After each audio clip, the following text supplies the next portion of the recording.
Numerical number 2 में क्या कहा जा रहा है, कहते हैं an object 30 centimetre toll. So given data में हमारे पास क्या है, गिवन डेटा में सबसे पहली चीज़ जो मेरे पास आ रही है that is the height of object, that is 10 centimetre. ठीक है, 10 सेंटीमीटर नहीं बल्कि उसकी वैल्यू है 30 सेंटीमीटर। हाइट ऑफ ऑब्जेक्ट हमें गिवन है that is 30 centimetre, is located 10.5 centimetre from a concave mirror. Object locate किया गया है तो ये ऑब्जेक्ट डिस्टेंस की बात की गई है और ये कितना है 10.5 सेंटीमीटर। फिर ये कहते हैं कि कनकेव मिरर यूज़ की गई है with a focal length of 16 centimetre. तो पिछले न्यूमेरिकल में हमने चीज़ डिस्कस की कि अगर फोकल लेंथ कनकेव मिरर का है तो उसको आपने पॉजिटिव कंसिडर करना है। यहाँ पे फोकल लेंथ 16 सेंटीमीटर है तो फोकल लेंथ कनकेव मिरर का हमने पॉजिटिव वैल्यू कंसिडर कर ली। रिक्वायर्ड में क्या कह रहे हैं, रिक्वायर्ड में हमारे पास है कि पहली चीज़ हमने क्या फाइंड आउट करनी है, where is the image located. पहली बात हम जो चीज़ फाइंड आउट करेंगे that will be the image distance. दूसरी बात ये कि व्हाट इज़ द हाइट या हाउ हाई इट इज़। तो हम जो दूसरा एलिमेंट फाइंड आउट करने वाले हैं that will be the height of image ना। पहले तो हम बात करते हैं क्यू की। आपको बेहतर पता है कि फार्मूला हमने पहले भी यूज़ किया।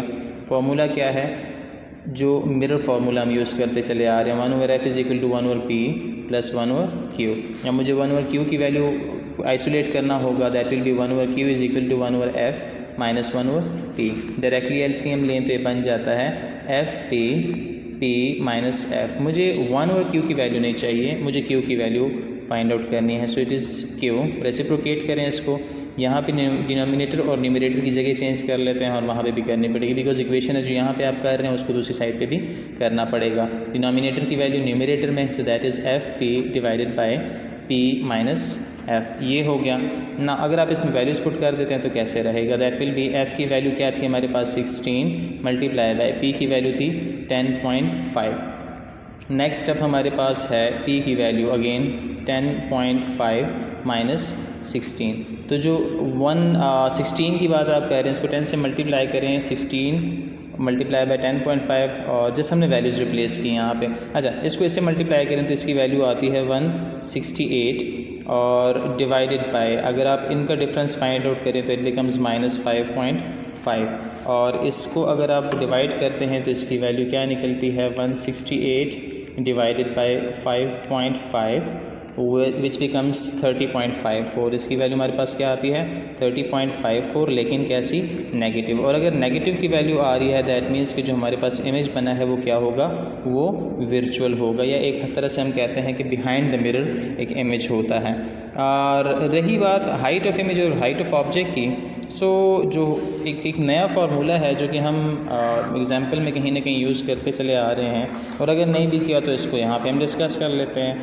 देखें, height of image divided by height of object की बात हो रही है, एक रेशो होती है जिसको हम कंसिडर करते हैं इस तरह से।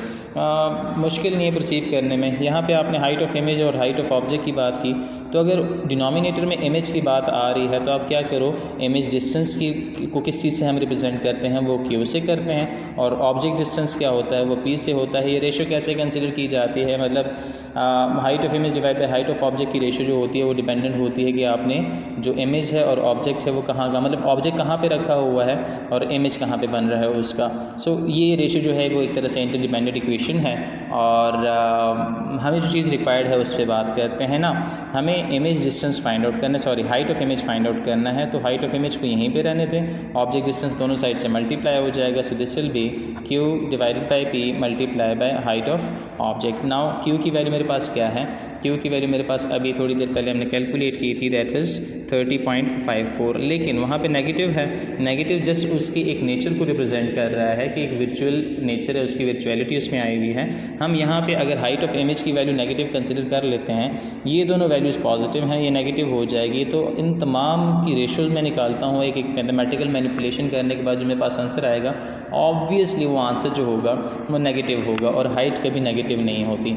दैट्स वाई यहाँ पे मैं उसकी वैल्यू को पॉजिटिव कंसिडर करूँगा 30.54 multiply by height of object हमें गिवन थी। हाइट ऑफ ऑब्जेक्ट की वैल्यू क्या थी, दैट वाज 30 सेंटीमीटर। 30 सेंटीमीटर मेरे पास हाइट ऑफ ऑब्जेक्ट है, डिवाइडेड बाय पी की वैल्यू हमारे पास क्या थी 10.5, तो 10.5 मैंने आप इसकी वैल्यू पुट कर दी ना। अगर मैं इसी वैल्यू को मल्टीप्लाई कर देता हूँ 30 से, दिस इज़ 30 और इसकी वैल्यू आ जाती है 916.36। इसको हम डिवाइड कर देते हैं 10.5 से। सो इसकी वैल्यू आती है 87.25। आप कैलकुलेट कर लीजिएगा, आपके पास भी एग्जैक्टली यही वैल्यू आएगी। दिस इज़ 87.25 और सेंटीमीटर में। सो ये हाइट ऑफ इमेज होगी।